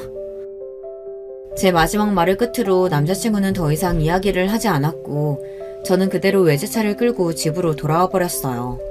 엄마께서는 제 표정이 좋지 않으니 더 묻지 않으셨고 아빠께서는 화가 많이 나셨더라고요. 그래도 결혼하기 전에 알아서 이 정도였지 결혼을 했으면 이혼 절차도 밟아야 하고 일이 더 복잡해질 뻔했네요. 동창회 뒤로도 남자친구가 종종 문자를 해오긴 했지만 결혼식을 준비하면서 들었던 비용의 절반을 받고 난 뒤로는 아예 차단을 해두었어요. 그리고 혜민이는 그 뒤로 동창들의 이야기를 들어보니 완전히 다른 친구들에게도 차단을 당한 상태라고 해요. 진짜 친하게 지냈던 절친들에게도 본인이 잘못한 건 없다며 우겼다고 하네요. 사람은 고쳐 쓰지 못한다고 예전부터 친구들 사이에서도 이야기가 많았는데 이번에 제대로 알았다고 해요. 너 그때 나가고 나서 분위기 장난 아니었어. 그럴만도 하지. 들어보니까 예전부터 말이 많았다면서? 말도 마. 야, 걔한테 심지어 돈 뜯긴 남자애들도 있다던데? 게다가 거기에 걔 예전 남자친구가 있었는데 만나는 시기가 태연 오빠랑 겹치더라고. 진짜 난리도 아니었어. 남자들끼리 주먹 다짐할 뻔했다니까? 와, 걔도 양다리였다고? 진짜 끼리끼리네. 그리고 알아보니까 걔네 집안도 뭐 없던데? 제대로 하고 있었던 것도 없는 것 같고 내가 그렇게 당당하면 기업 이름이라도 말해달라고 했거든. 근데 걔가 입을 꾹 닫고 있으니까 나중에 전 남자친구가 말해줬는데 우리 하청기업이었어. 진짜 그 기업 딸이 맞대? 맞으면 그것도 문제인 게 그럼 그동안 왜 그렇게 살았을까? 내가 알아봤을 땐 그 사장님 딸은 아니었고 회사 직원 딸이었대. 대기업 다니시는 건 맞지만 회장님 정도는 아니라는 거지. 이 정도면 걔 정체 자체가 궁금하다. 도대체 어디부터가 거짓말일까? 평생 그렇게 살 거야. 그런 애들 허언증은 못 고치거든. 그 뒤로는 저도 물려받은 자산으로 그동안 일을 배우며 있었던 회사에서 독립해 한 회사의 CEO로 지내고 있어요. 정말 웃긴 건 새 신입사원을 뽑는데 혜민이가 지원했더라고요. 면접 볼 때 제 얼굴을 보고 얼마나 놀랐던지 중간중간 제가 하는 질문에도 대답을 못하고 고개를 떨고 있어 통쾌했어요. 그리고 동창들에게서 들려온 전 남자친구 소식도 들었는데요. 두 사람은 헤어지고 나서 동창생들 사이에서도 외면을 당하고 있다더라고요. 공무원 생활은 잘하는 것 같은데 다행히 저에게는 그 뒤로는 연락이 안 오고 있어요. 다른 사람에게 상처 주는 일을 한다면 꼭 다시 되돌아간다고 생각해요. 어떠한 관계에 있어서 서로의 예의를 지키는 것도 중요하고요. 이번 기회에 전 남자친구가 진정한 인간관계를 배웠길 바라는 마음이에요. 여러분, 두 번째 사연 시작하기 전에 좋아요, 구독 꼭 눌러주실 거죠? 그럼 두 번째 사연 바로 시작합니다. 안녕하세요. 제가 유튜브를 하는 유일한 이유라고 할 수 있는 사연에 빠지다에 제 부족한 경험담이나마 공유해 볼 수가 있어서 꽤나 기분이 좋습니다. 집이 가난해서 종이에 그림을 원대로 그릴 수 없었던 대신 상상으로 미래를 그렸던 10대 소녀 시절의 저는 풋풋한 감성과는 반대로 일찍이 돈벌이에 뛰어든 현실을 살고 있었어요. 그 시절이라면 가난했던 집집마다 공통점이 있었죠. 다들 못 먹고 사는 만큼 못 배웠다는 사실이에요. 사남매 중에 둘째였던 저는 부끄럽고 안타깝게도 중학교에마저 진학하지 못하고 공장에 다녀야 했습니다. 엄마, 정말 나까지만 공장에 가서 돈 벌면 우리 영준이랑 영선이는 중학교 갈 수 있는 거 맞죠? 오빠나 나처럼 다니고 싶은 학교, 배우고 싶은 공부 이렇게 일찍 포기해야 되는 게 아니라 본인들이 하고 싶은 만큼 학업 이어나갈 수 있는 거죠? 아버지하고도 약속 다 된 거잖아요. 그쵸? 그래, 맞아. 넌 왜 이렇게 의심을 하면서 자꾸 캐묻니? 우리 집 장남하고 장녀만 미안하기 싫이 고생 좀 해주면 우리 집 차남하고 차녀는 실컷 공부시켜줘야지. 그럼 지들도 고마운 마음 가지고 열심히 공부해서 너네한테 은혜 갚으려고 하겠지. 옆 동네 공장에 나가기 시작했던 제 나이 고작 14살이었어요. 그까지 푼돈이라 할지라도 저희 집안에는 너무나 소중한 액수였고 저는 그것을 벌면서 제 안에서 희망의 씨앗을 키우고 있었어요. 그 씨앗은 바로 제 동생들이었답니다. 저는 제 위로 2살 터울의 오빠가 있는데 집안 사정이 너무 안 좋아서 15살 나이에 학업을 그만두고 돈을 벌러 일을 다니게 됐을 때 저에게 오빠가 그랬어요. 영미야, 비록 나는 학교에서 배우는 공부를 더 할 순 없지만 내일부턴 인생의 공부를 배우러 일을 다녀볼까 해. 그리고 나는 내가 내 인생의 공부를 배우면 배울수록 내 동생들이 학교에 머물 수 있는 시간이 길어진다고 믿는다. 오빠, 공장에 돈 벌러 가는 거 맞지? 거기는 생활하는 것도 있어서 한 달에 한두 번 정도만 집에 올 수 있을 텐데 오빠가 많이 힘들 것 같아서 걱정돼.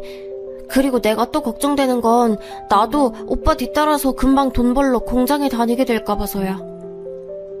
나는 영미 네가 되도록 그런 걱정 안 하길 바랬지만 너한테 괜히 희망 고문하지 않는 게 좋겠지?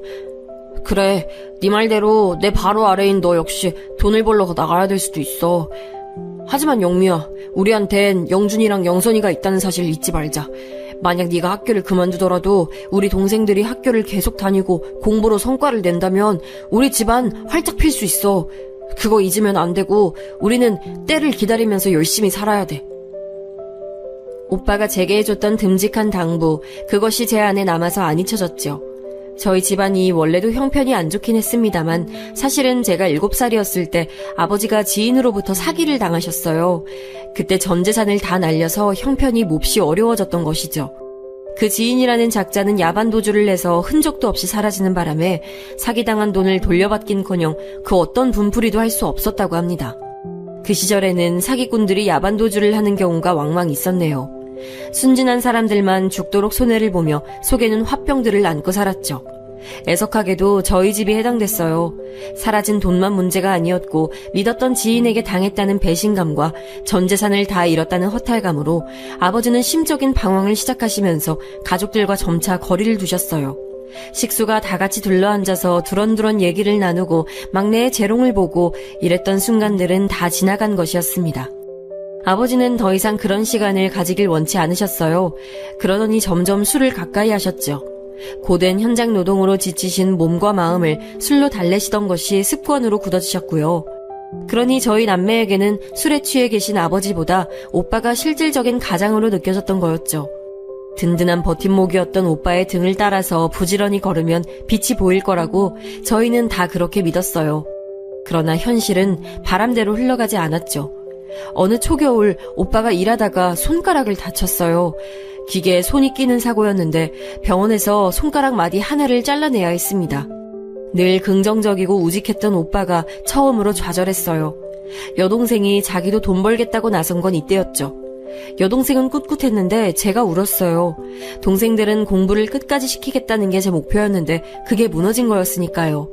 혼자 학교를 계속 다닌 남동생은 그 나름대로 부담감에 짓눌려 갔습니다. 그리고 남동생이 중학교를 졸업하기 직전에 아버지가 돌아가셨어요. 겨울에 밖에서 술 드시고 주무셨다가 행인이 발견해서 병원으로 옮겨졌는데 끝내는 떠나셨죠. 저체온증 때문이라고 했습니다. 엄마는 기운을 잃으셨고 저는 어떻게든 식구들에게 활기를 나눠주려고 애를 썼어요. 늘 밝게 웃으면서 힘을 냈고요. 저를 보면서 식구들이 기운을 얻길 바란 거죠. 그러나 제 속은 그렇지 못했어요. 외롭고 힘들었네요. 제 나이 21살, 고되고 지친 저를 어루만져줄 남자를 만났어요. 첫 연애였고 그에게 빠졌던 저는 연애에 목숨 걸다시피 했네요. 그러다가 제가 임신을 했고 자연스레 결혼 도장을 찍었습니다. 저는 불러오는 배를 보며 제가 꾸릴 가정에 대한 행복을 그리고 있었는데 어느 날 잠결에 그 남자의 혼잣말을 듣고 말았죠. 이까진 년한테 내가 발목을 잡히다니. 임신이라는 수를 써서 나를 묶어도 화딱지가 나서 참을 수가 없네. 좁은 단칸방에서 그게 참 잘 들렸어요. 저는 애써 자는 척을 이어가며 서러운 눈물을 삼켰죠. 그 남자가 저를 원하지 않는다는 현실을 마주하기 무서워서 회피했습니다. 딸아이는 무사히 태어났지만 이후의 일상은 그렇지 못했어요. 결국 딸이 2돌을 넘겼을 때 이혼했습니다. 그 남자는 홀가분하게 떠나버렸죠. 저는 이혼 딱지 붙은 여자가 돼버렸고 하필 그때 여동생은 드디어 사무 취업한 곳에서 요즘 말로 사내 왕따를 당하며 우울증에 시달리고 있었고요. 가족의 기대를 받으며 부담감에 짓눌리느라 공부만 죽어라 하면서 대인관계는 못하던 남동생은 그런 성격으로 군대를 갔으니 만만하게 찍혀서 가혹행위의 표적이 되고 말았습니다. 사회에 다시 나온 남동생은 정상이 아니었고요. 다니던 대학도 다시 돌아가지 못하고 방황했습니다. 자꾸만 불행이 덮치는 집안이라서 너무나 힘들었어요. 저는 딸만 보고 이악 물고 살았고 그러다 만난 상대가 바로 지금 남편이었습니다. 따스하고 저를 저 있는 그대로 받아주는 사람이었죠. 결국 저는 거부할 수 없는 운명처럼 남편을 사랑하게 됐습니다. 저는 남편이 일찍이 부친을 여의고 모친만 계신다고 하길래 마음의 각오를 더 단단히 했었어요. 사남매를 홀로 키워내신 분이라면 보통 내공이 아니실 터였고 그만큼 힘들게 기중이 키워낸 막내 아들을 저 같은 조건에게 장가 보내실 것 같진 않았거든요. 시어머니께서 저를 따로 보고 싶다고 연락을 주셨고 저는 긴장 속에 시댁에 당도하자마자 사남매 중에 첫째인 큰 신우를 마주쳤어요. 저를 보자마자 위아래로 크게 훑어보더니 대뜸 이렇게 말하더군요. 딸 있는 여자는 재혼하는 거 아니라는 말도 그쪽은 모르시나? 네? 갑자기 그게 무슨 말씀이신지요? 의도를 모르겠네요. 어지간히도 남자 밝히는 게 아닌 것 같다고 지금 그 말하는 거예요. 남자 없인 못 사나 봐? 딸 생각하면 쉽게 재혼 절대 못할 텐데 우리 엄마만 해도 그렇거든요. 아, 그러셨군요. 그런 의도로 말씀하신 거였군요. 잘 알아들었습니다. 그러니까 지금 본인의 막내 동생을 파렴치한 갭으로 이미 낙인을 찍으신 거군요. 이런 누나가 세상에 어디 또 계실까 싶네요. 내가 언제 우리 막내를 파렴치한 갭으로 봤다는 거야? 다짜고짜 왜 사람을 함부로 모함해?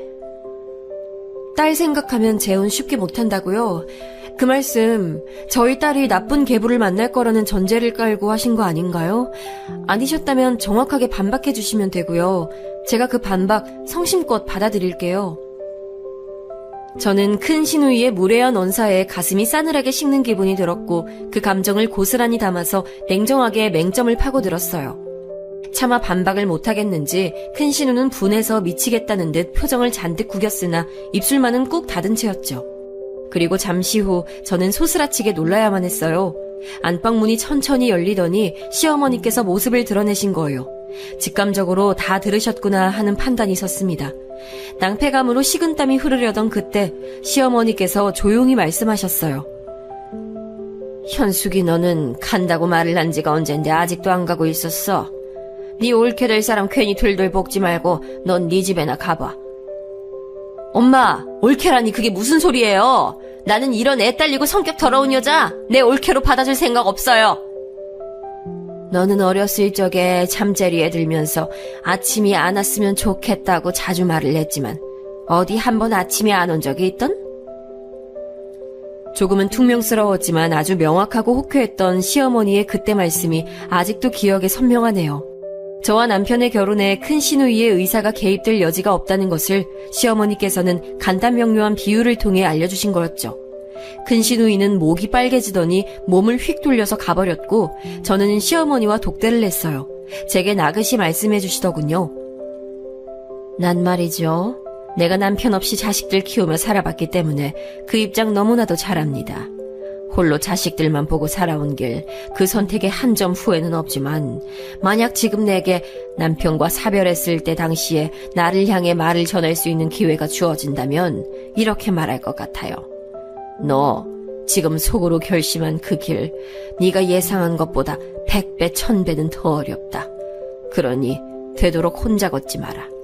그리고 옆도 보고 가끔은 뒤도 돌아보면서 살아라. 앞만 보고 살다가 놓치게 될 것 너무나 많다. 내가 지금 이 얘기를 왜 해주는 건지 혹시 이유 알겠어요?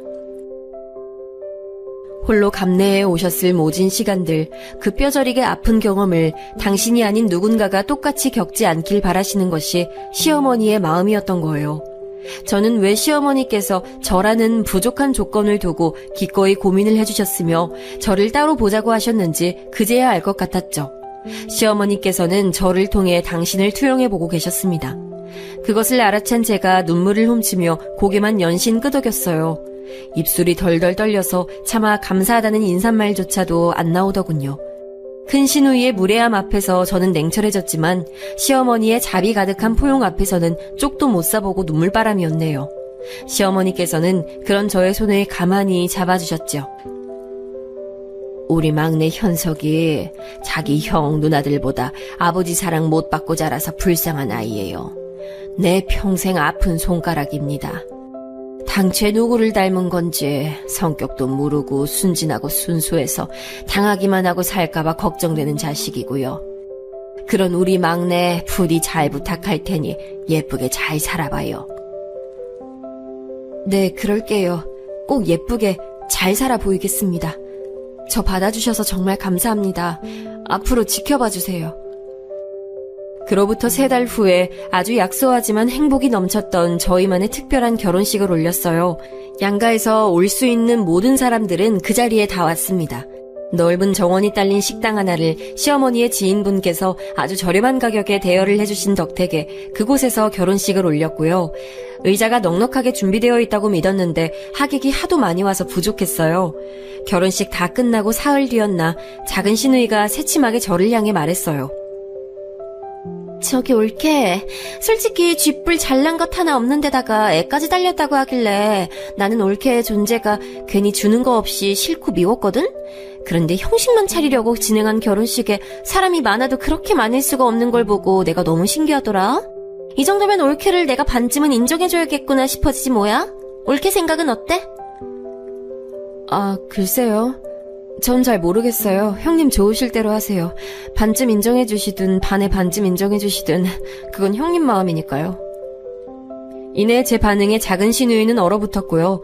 제가 본인에게 굽신거리면서 반쯤이라도 감사합니다라고 인사하길 원했던 모양이었는지 제 반응이 마음에 들지 않는다는 표정이 되어서는 저를 한껏 째려봤었죠. 사람 좋은 남편은 자기 가족 얘기를 나쁘게 하는 걸 기피했기 때문에 저에게 대놓고 말은 안 했지만 딱 보면 느낌이라는 게 있잖아요. 윗 형제들이 온순한 막내를 억누르고 이용해오며 살았을 것 같았죠. 그래서 저는 남편의 형제들이 제 안에서 살갑게 느껴지질 않았네요. 감사하게도 축의금이 예상보다 훨씬 더 많이 들어온 덕분에 저희 부부는 가난한 출발보다는 단란한 출발이라는 표현이 어울리는 결혼 생활을 시작했고 정식으로 아빠가 생긴 것에 저희 딸도 무척이나 좋아했어요. 남편과 딸은 쿵짝이 잘 맞는 부녀지간이라 제가 보고만 있어도 흐뭇했답니다. 그런데 사람 직감이라는 거 참 무섭더군요. 맞아도 너무 잘 맞아서요.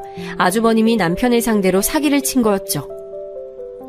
야, 현석아, 너 내 친구가 이번에 공장 차리는 거 알고 있지? 뭐 몰랐다고? 그럼 지금 내가 얘기해줄게. 임마, 지금이라면 공장 설립에 자그마한 투자 한 가지를 한 것만으로도 앞으로의 수익을 계속해서 공유받을 수 있어. 아예 지분을 얻게 되는 거라고. 너도 이제 결혼해서 네 가정이 생겼으니 수입원을 하나 더 파놔야 되지 않겠냐? 넌 임마 특이한 경우라서 결혼하자마자 아내뿐 아니라 딸까지 바로 생겼잖아. 2배로 돈줄을 생각해야지, 안 그래? 아주버님은 온갖 가머니설로 남편을 꿰어냈죠. 남편은 고민하면서 저에게 이 사실을 털어놓았는데 저는 탐탁지 않았으나 이미 남편의 마음이 그쪽으로 기운 게 보였어요. 저는 이때 머릿속으로 제 아버지가 옛날에 지인에게 사기를 크게 당하셔서 저희 집이 쫄딱 망하여 힘들게 살았던 전적을 떠올렸죠. 하지만 이미 마음이 기운 남편을 보면서 저도 자꾸만 이런 쪽으로 생각을 하려고 들었던 것 같아요. 에이, 설마 형제간인데 자기 동생 뒤통수를 치진 않겠지. 좋은 기회니까 알려주신 걸 거야. 저희 남매만 보더라도 가난하고 어렵고 정말 힘든 일들로 다사다난했지만 늘 우애가 좋았으니까요. 그래서 남편에게 본인 뜻대로 하라고 해줬어요. 몇 주 뒤 아주버님은 연락 두절이 됐습니다. 댁에 찾아가 봤지만 흔적도 남지 않은 상태였고요. 이 말도 안 되는 사태에 놀라서 남편과 저는 당연히 시댁 식구들에게 먼저 연락을 했었어요. 그런데 상황을 알아차린 큰 시누이는 저희가 본인에게 도와달라고 할까봐 시댁의 발길을 딱 끊고 연락도 안 받았죠. 그리고 작은 시누이는 저희를 비웃었어요. 당하는 사람이 나쁜 거지. 그러길래 왜 오빠 같은 비열한 작자를 믿고서 그런 황당한 투자 얘기를 들어준 거야? 두 사람 다 정말 미련하고 어리석네. 이런 바보들에겐 도와줄 돈 한 푼도 없으니까 괜히 나한테 손 벌릴 생각들 하지 마. 누나, 너무 그렇게 냉정하게 나오면 나 진짜 섭섭해져. 이번에야말로 형이 제대로 된 돈줄을 알아왔다고 한번 믿어봐도 좋다고 나를 설득했던 건 누나였잖아. 그런데 어떻게 이래? 설득한 내가 잘못이니? 넘어간 네가 잘못이지. 저는 작은 시누이가 뒤에서 남편을 설득하고 있었을 줄은 꿈에도 몰랐어요. 이 사람들이 저희 부부의 축의금을 노리고 작당하고서 한탕 친 건 아닐까 싶은 생각이 들었으나 심증일 뿐이었죠. 저희 부부가 현금으로 융통할 수 있었던 모든 재산 1,000만 원. 당시 저희에겐 엄청난 거금이었어요. 그게 날아갔고 범인은 남편의 형이었으니 속이 문드러졌죠. 특히 남편은 배신감과 죄책감이 뒤섞여서 어쩔 줄 몰라 했고요. 그때 저희 부부를 호출한 사람이 있었으니 바로 시어머니셨습니다. 얼마 되진 않는다만 그건 내가 바리바리 쌈짓돈 따로 모아온 거야. 이걸로 숨은 쉬면서 지내라. 어머님, 정말 감사합니다. 그리고 면목 없습니다. 현명하게 잘 사는 모습 보여드려야 하는데 걱정만 끼쳐드리고 있네요. 죄송해요. 네가 나에게 죄송할 게 뭐가 있어. 자식이 잘못을 저질렀으면 그 부모가 나서는 게 도리인걸. 못난 형을 둔 죄로 우리 현석이가 피해를 봐서 마음이 아프구나. 시어머니께서 내어주셨던 돈 귀중한 300만 원 앞에서 저는 감사하고 죄송한 인사를 올렸으나 옆에서 남편은 고개만 푹 숙이고 있을 뿐 그때 한마디도 못했던 것으로 기억을 합니다. 그 속이 말도 못하게 복잡했기 때문이겠죠. 돈도 그렇지만 형이 동생에게 사기를 쳐서 잠적까지 했다는 사실이 저는 너무 기가 막혔는데 남편도 이 점 때문에 힘들었나 봐요. 며칠 사이 수척해진 낯으로 저에게 이렇게 말해왔죠. 내가 살면서 형 그리고 누나들한테 당하면서 이것저것 손해본 게 많았거든. 하지만 내가 막내니까 감내해야 할 것 같아서 많이 참아왔어. 내 성격도 물러서 솔직하겐 매번 따질 용기나 재량도 없었고. 하지만 이젠 달라질 거야. 난 처자식이 있는 몸이고 형이나 누나들보다는 내 처자식이 무조건 우선이니까 미친 듯이 일해서 가장의 역할을 제대로 해볼게. 나 믿어주라. 의연해 보이는 남편의 기색은 처음 보는 것이었기에 저는 놀란 마음으로 고개를 끄덕여줬죠. 성공해서 저와 딸을 반드시 호강시켜주고 시어머니께 번듯하게 잘 사는 모습을 보여드리는 것이 남편의 목표라고 했습니다. 남편이 쉬지 않고 열심히 일하며 사니까 저도 자연히 그 분위기를 따라가게 됐어요. 이런 부모 아래서 딸도 게으름 피우지 않고 자기 할 일을 딱딱 맞춰서 하는 아이가 되어갔고요. 따로 그러라고 가르치지도 않았건만 저와 남편을 보면서 자기가 따라가더라고요.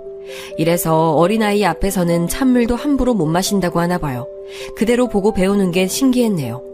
남들이 보면 어땠을지 모르겠으나 저희끼리는 무척 행복한 나날이었어요. 무엇 하나 부족하게 느껴지는 게 없었고요. 서로를 의지하면서 더 나은 미래를 꿈꾸며 사는 게 즐거웠습니다. 그러나 다시 한번 인생은 원하는 방향으로 쉬이 흘러가주지 않았어요. 열심히 살며 누구보다도 소박하고 성실한 성공을 꿈꿨던 남편은 주말임에도 거래처 사장에게 잘 보이겠다는 일념 하나로 등산을 따라 나갔다가 산에서 실족했습니다. 병원으로 이송되는 건 늦지 않았으나 하필이면 머리를 다쳤습니다. 병원까지 어떻게 갔는지도 기억이 안 납니다. 제가 쉬지 않고 중얼거리며 남편이 무사히 깨어나기를 눈물로 기도했단 사실만이 분명하게 남아있죠. 그러나 야속하게도 남편은 나흘을 버틴 뒤 세상을 떠났어요. 1년간의 연애, 3년의 결혼 생활, 제 인생에서 남편과는 4년을 조금 넘게 했을 뿐이었는데 마치 제 인생의 전부를 잃어버린 듯한 느낌이 들었어요. 친정 식구들은 다 저를 걱정했죠. 그러나 시댁 식구들은 다 절 원망했습니다.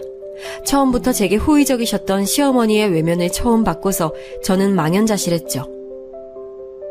남편 없이 살 여자 팔자가 있는 건데 내가 그걸 건드리면 안 되는 것이었는데 애미가 우둔해서 자식이 죽었구나. 남편 없이 살 팔자의 여자를 이 아둔한 내가 허락하는 바람에 아유, 우리 현석이 불쌍해서 어떡하노.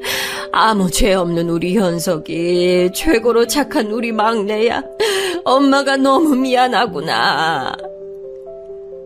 시어머니께서는 가슴을 치며 우셨고 시누이들은 눈빛을 째리면서 저를 죽일 것처럼 쏘아봤어요. 참고로 남편의 소식에 잠적해서 두문불출했던 아주버님께서도 모습을 드러내셨는데요.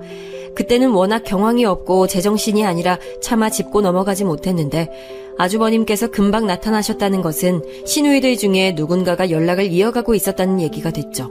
혹은 2명 다일 수도 있고요. 가증스럽게도 아주버님께서는 눈물을 훔치시며 남편의 죽음을 애도하셨죠. 그러면서도 영정 앞에서나마 미안하다 소리는 입에 안 올리셨고요. 너를 보면 우리 현석이가 생각나고 내 잘못이 생각나니 앞으로 너를 내가 차마 보면서 살 순 없겠다. 너도 이해하지?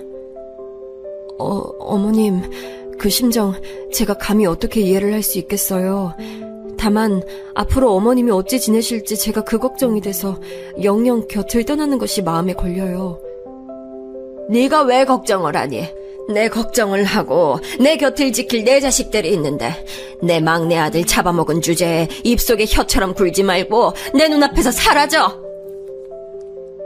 제 남편과는 결이 달랐던 성정이 좋지 않고 효심마저 얕아 보이는 시누이 둘, 아주버님 하나, 그 곁에서 과연 시어머니께서 외로이 지내시지 않고 잘 추스르실 수 있을까 염려가 되었습니다만 제가 그런 티를 낼 수가 없었죠. 막내 아들을 잃은 슬픔으로 격양되어 있는 시어머니께 제가 그 어떤 말씀도 더 드릴 수가 없었네요. 네, 알겠습니다. 제가 떠나겠습니다. 멀리 가서 살겠습니다. 2번 다시는 얼굴 비치지 않겠습니다. 그런데 영영 떠나기 전에 마지막 인사 한 번만 드리러 올게요. 제가 조용히 말씀을 드렸을 때 구석에서 팔짱을 낀 채로 지켜보고 있었던 작은 시누이가 코웃음을 쳤어요. 그러더니 제게 다가와서 제 뺨을 갈겼죠. 또 오긴 왜 와? 오지마, 불길하니까. 우리 언니가 너 처음부터 별로라고 기가 드세서 재수 없다고 했을 때부터 사실 난 알아봤었어. 네가 불운한 존재라는 걸. 저는 맞은 뺨을 부여잡고 있었는데 시어머니께서는 제 쪽을 쳐다보지도 않으셨어요. 그의 씁쓸함을 느낀 제가 꾸벅 목례만 드리고 시댁을 벗어났었죠. 보름 후 저는 이사갈 정리를 다 끝내고 망설임 끝에 시어머니를 찾아뵀어요. 수척하게 기력이 쇠하신 시어머니께서는 그럼에도 제게 손수 문을 열어주셨습니다.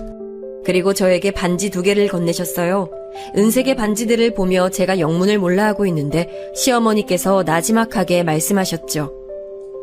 시집 오고 얼마 안 됐을 때 이웃들에게 못된 사기를 당해서 돈을 다 잃었었어. 굶어 죽지 않으려고 있는 거 다 팔았어야 했지. 오죽하면 시집 오면서 지어온 이불마저 다 팔았을까. 그러다 딱 하나, 시집 오면서 내가 장만했던 것들 중에 유일하게 팔지 않고 남아있던 것이 바로 비녀였어. 이제는 머리에 달지 않는 그 비녀로 만든 거야. 이거 너 주마. 지난 짧은 기간이나마 서로 좋은 인연을 맺었던 것에 대한 증표로 삼고 남은 인생 잘 살거라. 설마 시어머니께 그런 과거가 있었을 줄이야 상상도 못한 것이었어요. 어쩜 이렇게 결혼 직후 사기를 당하셨던 것마저 저와 일치할 수가 있는지 묘한 씁쓸함이 저를 휘감았네요. 보름 전과는 다르게 저를 향한 원망의 화살을 어느 정도 거두시고 상태가 갈무리 된 시어머니께서는 고요해 보이셨고 또 벌써부터 외로워 보이셨어요. 그래서 저는 제 손바닥 위에 있는 반지를 2개를 가만히 보다가 1개를 집어들었습니다. 어머님, 저는 1개만 가져가겠습니다. 증표라는 건 서로가 나눠야 의미가 확실하니까요. 그동안 감사했고 많이 죄송했습니다. 건강하세요. 눈물이 왈칵 쏟아져서 시어머니를 다시 쳐다보지 못하고 얼른 돌아섰어요. 그게 마지막이었습니다. 저는 남동생이 일 다니면서 자취하고 있었던 지역으로 갔어요. 그래야 엄마가 남동생에 대한 걱정을 덜어내실 것 같았고 그곳이 친정으로 가기도 용이한 위치였고 딸이 학교 다니기에도 적당한 동네였기 때문이었죠. 결과적으로 아주 잘한 선택이었어요. 저희 딸은 진심을 다해 따랐던 아빠가 한순간에 허망하게 세상을 떠난 것으로 심적인 방황을 겪고 있었는데 그런 자기 조카가 가엾고 눈에 밟힌다면서 남동생이 주말마다 시간을 내줬어요. 공부머리가 좋은 남동생은 딸에게 여러 과목을 지도해 줄 수 있었죠. 그러면서 남동생 역시 좁은 대인관계 속에서 획일적인 일상만 보내고 있었던 것을 조금씩 탈피해 나갔고 시간이 좀 더 지나자 여자친구를 사귀게 되면서 결혼까지 꼬리냈습니다. 누나가 나랑 근처에 살지 않았다면 내가 이렇게 결혼할 수 없었을 것 같아. 누나가 나에게 용기를 불어넣어주고 계속 잘해보라고 나를 부추겨줘서 내가 결혼까지 한 거야. 다 누나 덕이니까 앞으로 내가 누나에게 부끄럽지 않도록 잘 살게. 결혼 직전에 남동생이 저에게 그런 말을 했는데 저는 그 순간 남편과의 결혼이 떠올라서 울컥해버렸어요. 저와 남편도 결혼하면서 시어머니 앞에서 그런 다짐을 했던 게 마치 어제 일처럼 선명했죠. 애써 제 가슴속에 잠재우며 살아왔지만 저는 남편은 1분 1초도 잊은 적이 없었어요. 떠올리기만 해도 애달픈 제 남편을 오래간만에 남동생의 결혼식 전에 마음껏 회상해본 저는 시어머니께서 주신 반지도 서랍장 구석에서 꺼내봤답니다. 처음 받았을 때는 엄지에만 낄 수 있었는데 몇 년이 지난 시점에서 껴보니 검지에 맞더군요.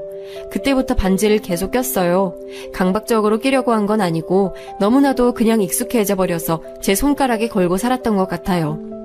수더분한 새언니를 만나서 조용하게 엄마 모시고 사는 오빠네 어려운 자영업을 이어가느라 힘든 판국이지만 마음씨는 따뜻한 제부와 서로 의지하며 살아가는 여동생네 그리고 새 쌍둥이가 태어나는 바람에 온통 정신이 없으나 단출한 일상을 이어가는 남동생네 이렇게 제 친정 식구들은 각자 아무도 부유하지 않지만 서로 화목하기에 그것이 행복이라 말하는 삶을 이어갔어요. 저는 눈에 넣어도 아프지 않은 저희 딸 커가는 거 그것 하나만 낙으로 삼고 살았고요. 사실 주변으로부터 아직 괜찮은데 재혼하지 이런 권유를 몇 번 들었어요. 하지만 전혀 생각이 없었죠. 하늘을 올려다보면 저에겐 남편이 있었고 소식 한번 전하지 않고 살지만 저에겐 시댁이 있다는 것을 제 손에 끼워진 반지가 말해주고 있었으니까요. 시간은 쏜살같이 흘러갔고 어느새 저희 딸이 대입 입시로 씨름하는 수험생이 되어 있었습니다. 그날은 날짜상으론 분명히 초가을인데 이상하게 한여름처럼 갑자기 더워졌던 날이었어요. 우리 귀여운 새쌍둥이 조카들이 죄다 아토피인지 아는 피부염에 걸려서 작년부터 고생 중인데 날이 시원하면 그나마 낫다고 하던데 오늘 갑자기 이렇게 더워서 조카들 또 가렵고 힘들어하면 어떡하지? 괜히 속상하네. 그런 걱정을 하면서 제가 떡집에 출근을 했죠. 시내 초입에 있는 떡집은 저보다 딱 10살 많으신 여자 사장님 그리고 저 이렇게 둘이서 운영을 했습니다. 원래는 사장님이 사촌 두 분과 차려서 운영을 하셨다가 그 두 분과 크게 싸우시는 바람에 틀어져서 혼자 맡게 되신 거였어요. 그러다가 직원을 뽑으셨는데 그때 조건이 초보여도 좋으니까 의견 내세우지 않으실 분이었답니다. 제가 그 공고를 직접 보고 간 건 아니었고 이웃의 애기 엄마가 저에게 그 자리를 알려줘서 지원한 것이었죠. 애기 엄마가 그 떡집 단골이었거든요. 떡이 대단히 맛있다거나 장사가 상당히 잘 된다거나 그러지 않았어요. 안 바쁘니까 저 같은 초보의 일손만 보태도 운영이 됐던 것이죠. 그나마 운영 비결이라 함은 동네 사람들이 와서 이런저런 대화도 나누며 사랑방처럼 시간을 보내다가 떡 2팩씩 사가는 것이었답니다. 그날도 마찬가지였는데 대화를 이어가시던 한 손님이 문득 제 손을 빤히 보더니 이런 말씀을 하시는 거예요.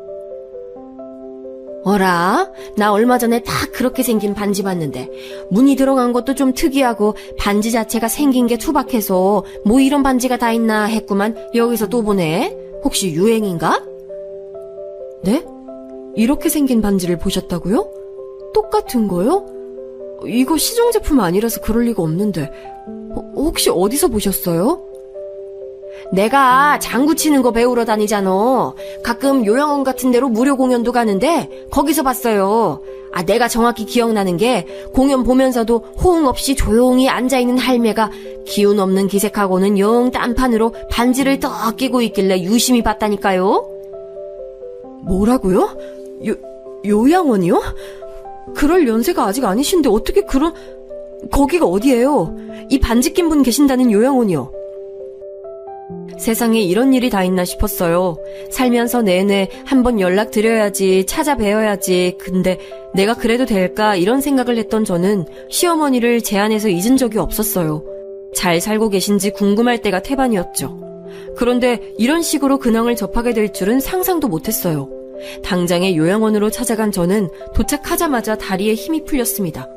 요양원 앞뜰에 나와 계신 분, 덩치가 왜소하고 기력이 없어 보이시는 그분은 바로 제 시어머니셨어요.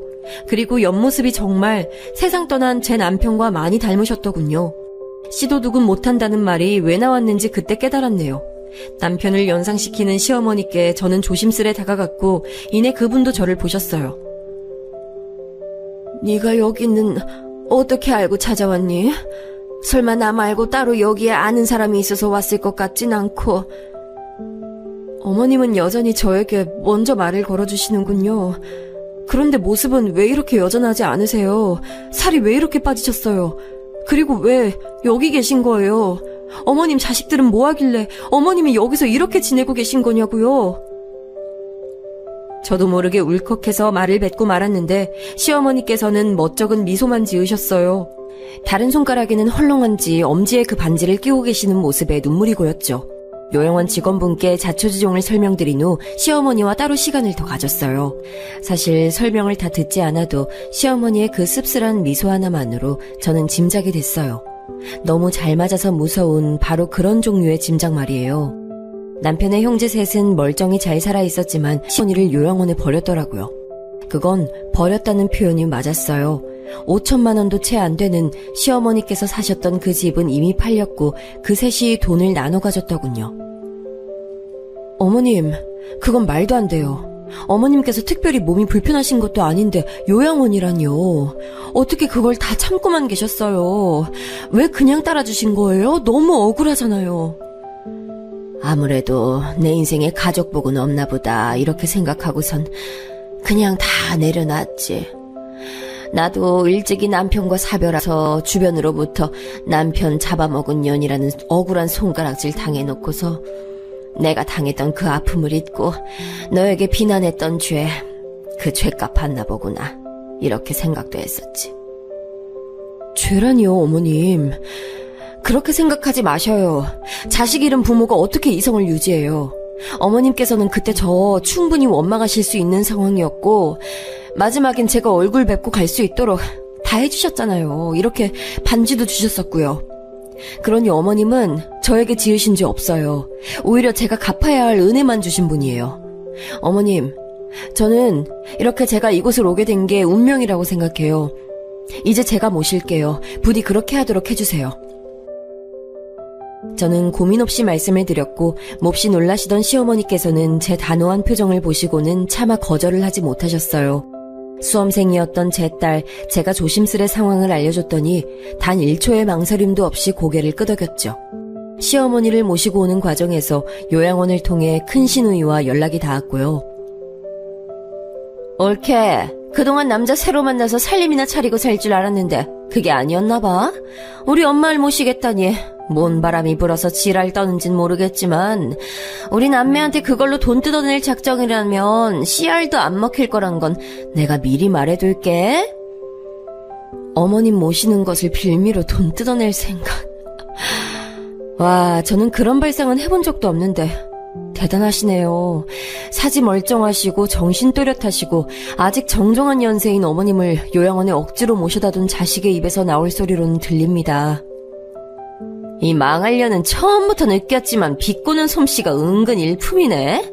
야, 네가 우리 엄마 처리해준다니까 고마워서 내가 더 이상 말은 안 얻는다. 알았냐? 앞으로 연락하지 마. 친자식들이 어쩜 이럴 수가 있을까요? 저는 철이라는 표현에서 정신이 아찔해졌네요. 하긴 성격 온순했던 막내 동생을 등쳐먹고 우습게 여겼던 형제들이었으니 애초에 그 인성은 더러웠던 거겠죠. 저희 집에 오신 첫날 밤 시어머니께서는 제 남동생 부부가 과일을 사들고 인사를 온 것에 눈시울을 붉히셨어요. 저희 엄마와 통화를 하셨는데 무슨 대화를 나누셨는지 통화가 끝난 후에 한참 생각 많으신 얼굴로 미소를 짓고 계셨죠. 그러더니 제게 이런 말씀을 하시더군요. 내가 다른 복은 몰라도 며느리 복은 있는 것 같구나.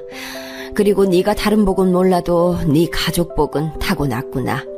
서로를 위하며 아끼며 살아왔다는 걸 단번에 알 수 있어. 부디 너와 피를 나눈 사람들 모두에게 복이 가득하길 내가 빌어보마.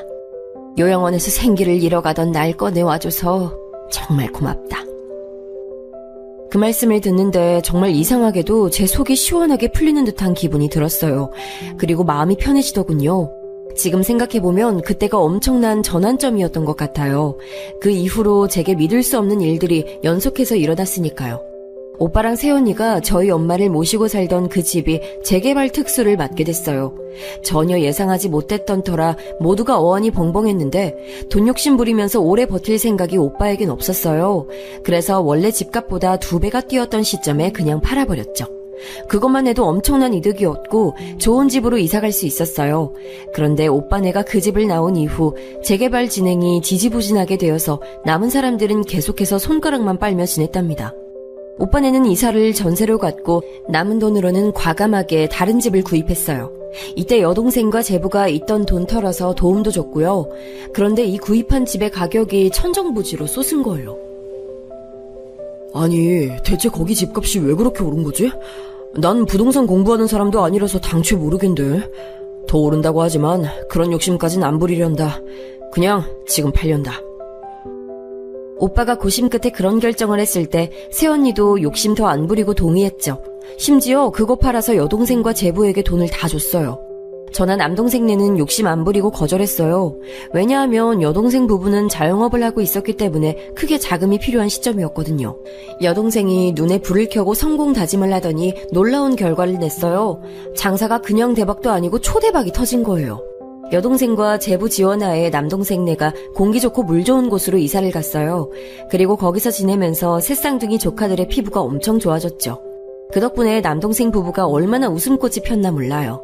제게도 놀라운 일이 있었는데 제가 일하던 떡집 사장님이 갑자기 집안 사정상 멀리 거주지를 옮기게 되시면서 제게 그 떡집을 넘겨주신 거예요. 얼떨결에 사실상 공짜로 저는 모든 것을 이어받게 됐어요. 문제는 제가 철저히 보조로만 일을 하고 판매만 했을 뿐 떡을 만들 줄 몰랐다는 거죠. 여기서 등장한 사람이 바로 제 시어머니셨어요. 왕년에 자식들 위해 돈 벌러 안 해보신 일이 없었던 시어머니께서는 심지어 떡도 만들 줄 아셨고 기계에 대한 이해도 높으셨으며 현재 떡집 운영 중인 지인도 두고 계셨어요. 그러고 보니 시어머니께서는 은근 발이 넓으셔서 저랑 남편 결혼할 때도 식장을 알아봐 주셨었죠. 이런 대단하신 분이 폐륜적인 자식들을 잘못 두셔서 요양원에서만 사실 뻔했다니 모골이 송연했네요. 떡집 하시는 시어머니의 옛 지인분께 도움을 받아서 제가 이것저것 배울 수 있었어요. 그리고 제게 애초에 떡집 일자리를 소개해줬던 이웃 애기 엄마가 인터넷을 잘하더라고요. 그걸로 제가 이어받은 떡집을 홍보해줬어요. 저는 컴퓨터고 인터넷이고 이런 거 잘 몰랐으니까 그게 무슨 효과가 있나 싶었는데 엄청났습니다. 과장을 좀 보태자면 문전성시였어요.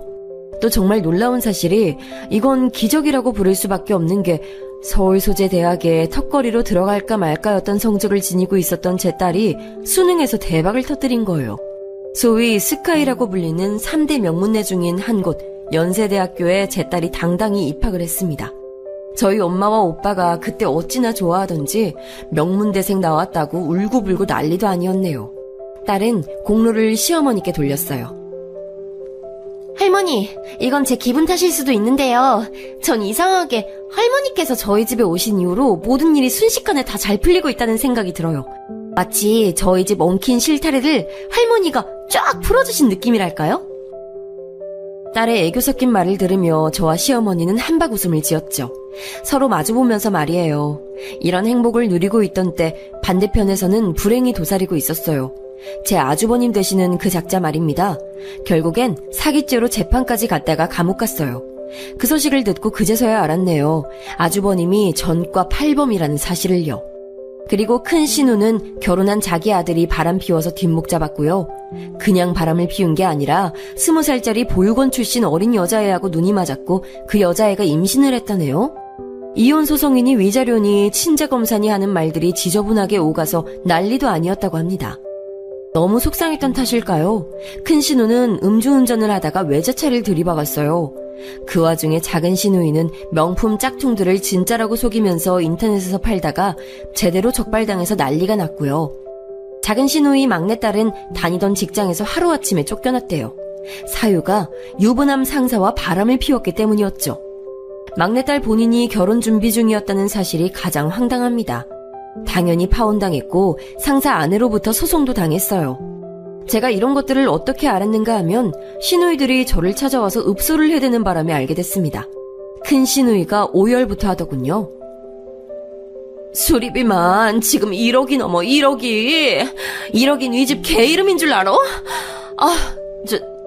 저기 올케. 미안한데 돈 좀 빌려줄 수 있을까? 조금이라도 좋으니까. 저를 대뜸 찾아오신 것도 놀라운데 돈 얘기 꺼내시니까 더 놀랍네요. 제가 어머님 모시고 사니까 제게 돈을 주셔야 하는 입장 아니세요? 돈을 달라고 하시면 안 되죠. 올케, 나 지금 장난하는 거 아니야. 나 정말 힘들어서 그래. 정말 죽을 것 같다고. 엄마, 제발 뭐라고 말씀 좀 해보세요. 형편 괜찮게 사는 며느리에게 우리 딸들 좀 도와달라고. 그거 한마디 하시는 것도 어려우세요? 뻔뻔하게 시어머니를 향해 그런 부탁도 하더군요. 하지만 시어머니께서는 그저 피식 웃으실 뿐이었습니다. 그 어떤 여지도 남기지 않는 깔끔하고 차가운 반응에 시누이들은 넋이 나가버렸고요. 이내 저와 시어머니 앞에서 천천히 무릎들을 꿇었습니다. 작은 시누이가 입술을 떨며 말했죠. 우리 남매는 몽땅 개박살이 났는데 올케는 잘 지낸 게 신기하네. 우리 엄마 신수가 헌하신 걸 보면 잘 모신 것도 알겠어.